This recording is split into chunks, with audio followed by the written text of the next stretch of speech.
Hello everyone, I come back to you with a true scrap metal work style video. The goal of this project was to come up with a scraper plow for my ATV that I could pull behind, of course, and help me grade my backyard.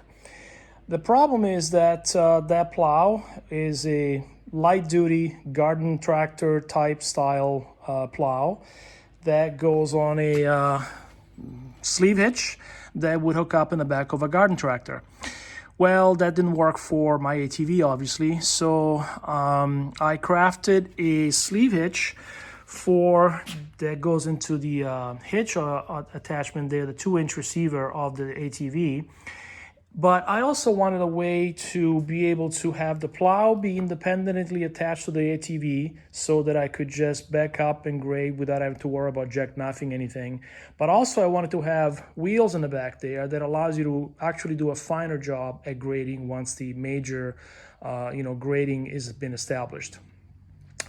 So this whole thing relies on a linear actuator. This is a 500-pound linear actuator that I've had for quite some time, and it works just awesome. I use it with my garden tractor. You can see other videos on my channel where this thing is used in my snowblower, is used on a sleeve hitch for the garden tractor, and it's also used on a front bucket that I built for that tractor as well. So I move them around as needed because those guys are expensive. So what I did here, let's start with this guy. So basically, and this is truly all out of scrap metal. This is a 2-inch receiver tube that I had. Welded this piece of steel underneath.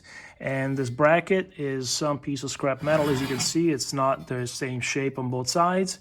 And then this is a piece of electrical steel there, and a bracket and whatnot. And so obviously the linear actuator goes from here down to here, and then this guy right here, this portion of the sleeve hitch is exactly the same as the one that I have on my garden tractor, and it allows me to mount the receiver right here, this piece right here, onto this guy right here. And this is just a piece of pipe that I welded in there to, again, copy what I had on the other sleeve hitch. These pins are also some scrap pieces of pins that I had that came off of my deck of my garden tractor. And again, these pieces are all random pieces that I had laying around that I just kind of welded together to make this thing strong enough. And it works amazing. I'll show you, I'll put this on and I'll show you how that works as well. So again, the next thing was to figure out a way to make that plow so that it can be lifted up and down and dragged behind the ATV, and have those wheels in the back because they add a lot of stability. They make the plow nice and even, and they, again, do a nice job at doing kind of the finishing grade. So what I realized is that I had a tow bar of a garden trailer, garden tractor type of a trailer, something like that essentially. And I had this bar right here that had this piece of tube welded in the back, which was where the axle would go into. And this was for a 1-inch axle actually, which is this right here that I ended up cutting, obviously. And so this ended up being perfect. It just sits right on top of the plow in the back here. It's bolted down here just so that it holds the plow secure up to the bar. And then these pieces of metal right here actually came from this hitch, the original hitch right here. Originally, these pieces were welded right here, and then they were bolted through this nut right there into that hole and that hole.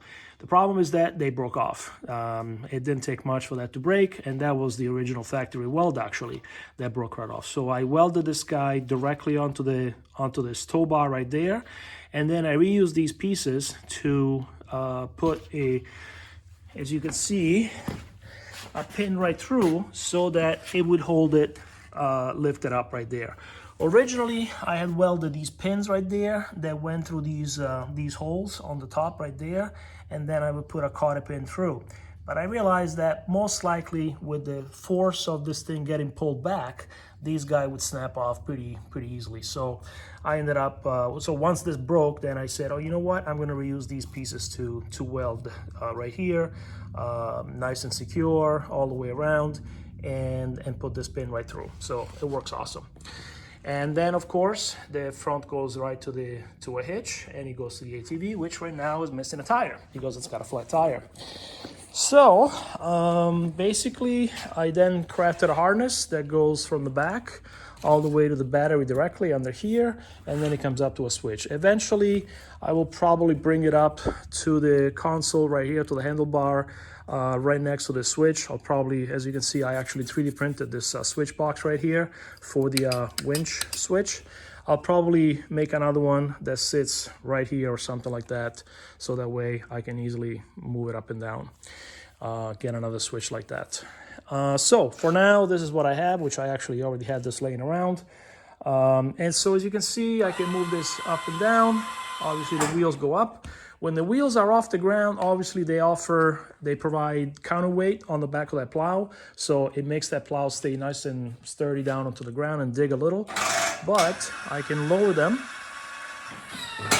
and raise the plow off the ground any amount or completely off. Boom. Okay, so that works pretty neat. And again, this was the axle of this original trailer that I had, pieces of steel right there. This was a steering column from my garden tractor. If you can see, I have some videos there on how, when I replaced that steering column assembly, I cut it in half. I welded this piece of tubing in between, of metal in between. And actually, these are Harbor Freight wheels. However, the hubs are smaller than the diameter of this axle that I made into an axle, that is, of this steering column right here. And so these hubs actually come off of a normal garden tractor wheel. So I removed the original hubs that these wheels came with, just kind of banged them with a screwdriver from the one side and then the other, and they come right off. And then they're a perfect fit for the standard hubs that you'll find in a garden tractor. I actually had these from my garden tractor at home, which I replaced with ball bearings. So these were, you know, nice and sturdy. So perfect diameter, pin right there, pin on the other side. And then again, this guy I had laying around as well already with his pin welded on.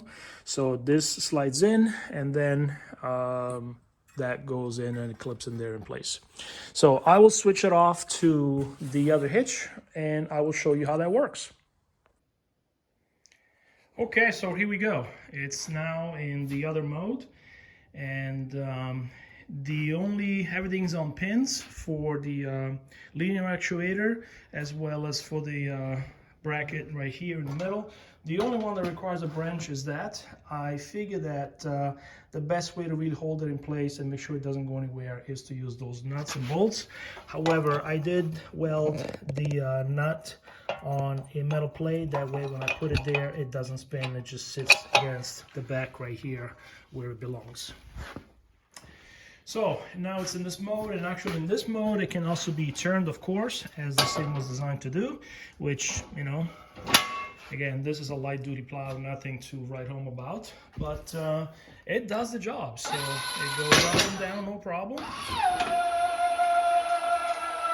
Okay, ATV battery hasn't been turned on for a little bit, so it's running down, but it does run quite fast actually, and it's reasonable when you're working and pulling and so on.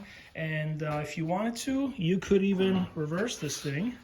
There's enough room still to do that, and push instead of pulling. This bar again is not too heavy duty. And in fact, this plate right here kind of bent on me one time, and this bracket was coming off, so I need to drill it and put another pin in that, just like that one right there. But it works. So the beauty of this arrangement is that you can actually turn this to actually push that ply down and actually give it some weight. Again, the linear actuator has quite a bit. See, it's lifting the ATV off the ground right now. I don't want to do it because it's going to fall off on me. But so you can actually apply some down pressure on that guy as well with this arrangement. So anyway, I hope you like this, and easy to do. They obviously do sell some attachments for the ATV to be able to put attachments like these and rakes and whatnot. But that attachment right there, that sleeve hitch right there is, you know, close to $1,000 by the time you're done with all the gizmos. And the linear actuator, those are, you know, those are like $350 at least if you were to buy them on eBay or even Amazon. I think some of these came from Amazon, some came from eBay. I have 3 or 4 of these guys. Anyway, I hope you enjoyed this and have fun. Bye.